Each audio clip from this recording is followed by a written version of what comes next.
Hi guys and girls, Emma again. Welcome back to the spare room. Welcome back to season 2.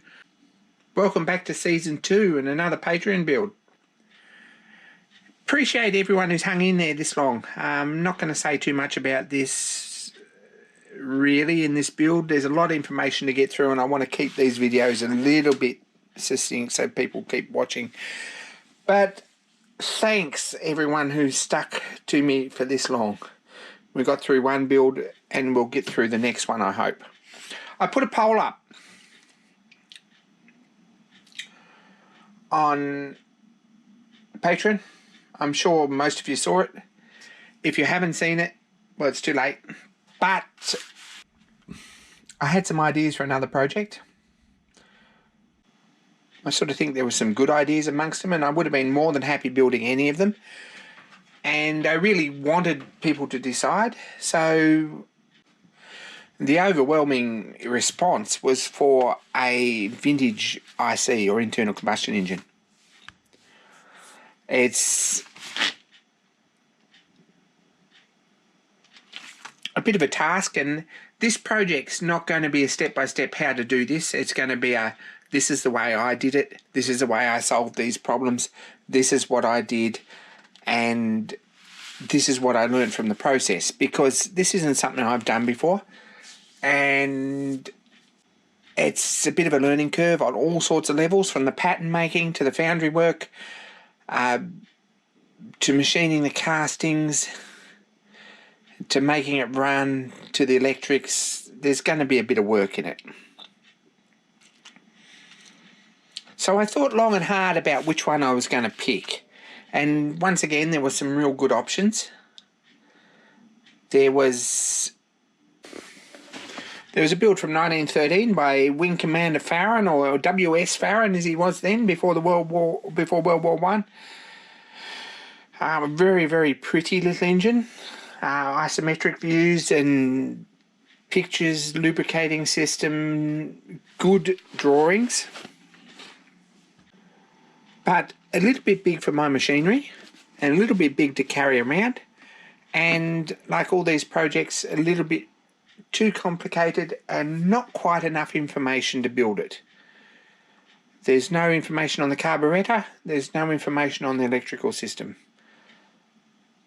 There's some very complicated patterns involved and it's quite a project. Another project was from Model Engineer 1898, which was the first petrol engine in Model Engineer, and then that appeared in November 1898. That was described by someone named Atlas, and I believe that it's very loosely based on a parcel and weed engine from America. It's quite a pretty engine, but the same thing again, there's not enough information. There's not enough information.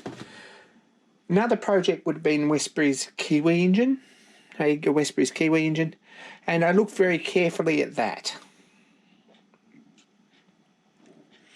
I have the kit and I have the drawings, I have all the bits. But it's a bridge too far, there's too much precision, there's too much speed involved in building it so that it runs right, and there's quite a lot of expense. So at this point it's too long a project for Patreon and it's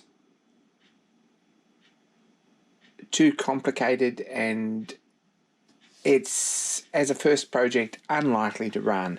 So I've put my foot down and said I'm not going to do that. The other one that's left is the Stuart Turner 400. This engine was published in this book, which was first printed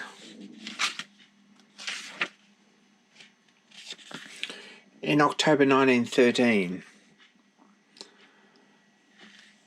The 6th edition is this one, is 1934. Now, I don't believe that probably this particular engine was in the 1913 edition, and I've only seen evidence of this in the Stuart Turner catalogue, in the Stuart Turner Gold list from 1920 to 1925 roughly. Now, if it was earlier, Sydney Marmaduke Stuart Turner, for its design, was probably in part responsible for its design. I am not sure he probably was, because he left the company by 1920 and this appeared sometime after. This is the 400. I've picked this engine for a number of reasons. One is that it's a very simple little engine. It's horizontal. It's got one flywheel. It's quite beefy, but there's not a lot to it. The other reason is that John Mills, Double Boost, has one of these, and he's done some teardown videos. Whether he gets back to it and gets it back together, I hope he does, and I hope this, when he sees it in sometime in the future, will inspire him to do that. But we'll see. Anyway, that's one reason. Second reason is that I kind of like the look of it. Third reason is that it's simple enough to scale fairly easily.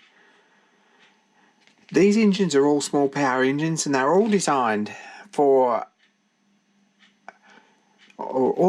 operate a workshop in the early years of the century. This one probably 100 years ago, before electricity, mains power. These engines were used to run lathes and other machinery, and probably lighting generators, things like that. And they were quite popular. There's quite a few of them to choose from. The little Stuart in full size is quite large.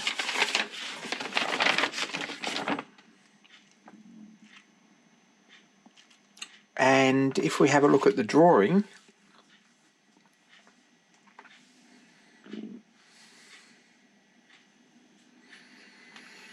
it's about 14 inches long and probably about 7 or 8 inches wide.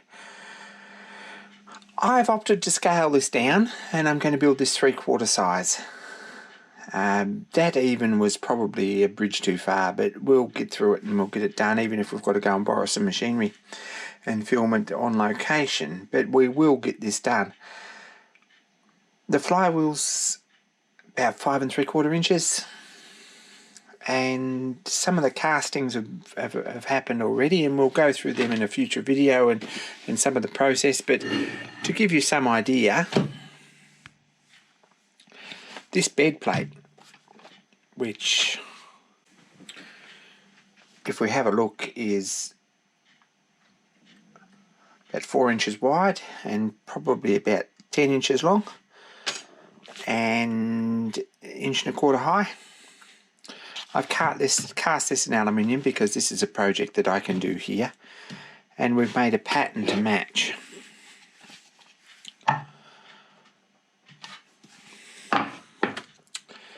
In this series I tend to go into some detail about pattern making, and also in some detail about moulding and casting if we possibly can.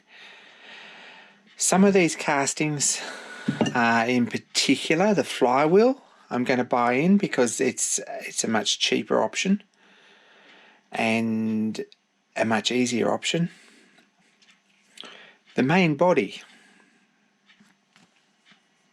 which we'll look at in some detail in the pattern making video, is to be cast in iron, and I intend to get someone else to cast and mould that because it is quite tricky. A lot of the smaller parts are in aluminium and in bronze, and they're very easy, and we will go through them and cast them in some detail. The engine itself is going to be 1.25 inch bore and about 3 inches stroke.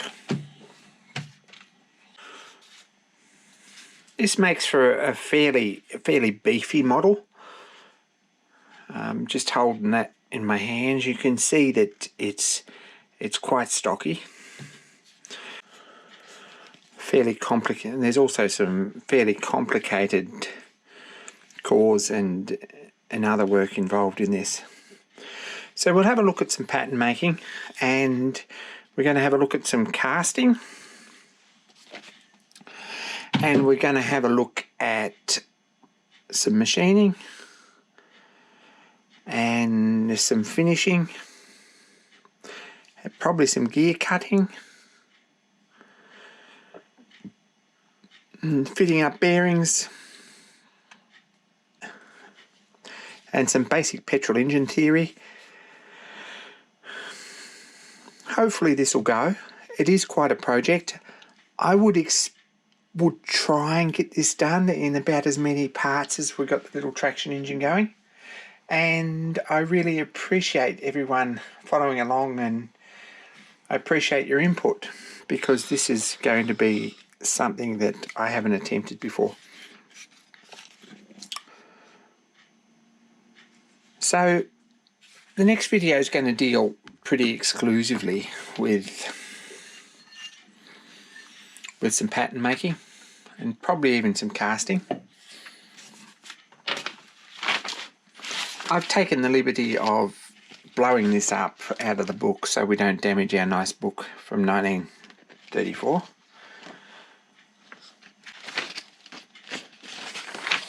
And there's quite a lot of detail in making this on a lathe, probably not so much with a milling machine. Not everyone in 1920 had a milling machine. So it has two options. One is for spark ignition, which is probably what we're going to do. And the other one is for hot tube ignition, which, while being kind of cool and kind of fun, is a bit messy and noisy and smoky and a little bit hard to find information on. So at this point it's probably going to be a spark ignition engine.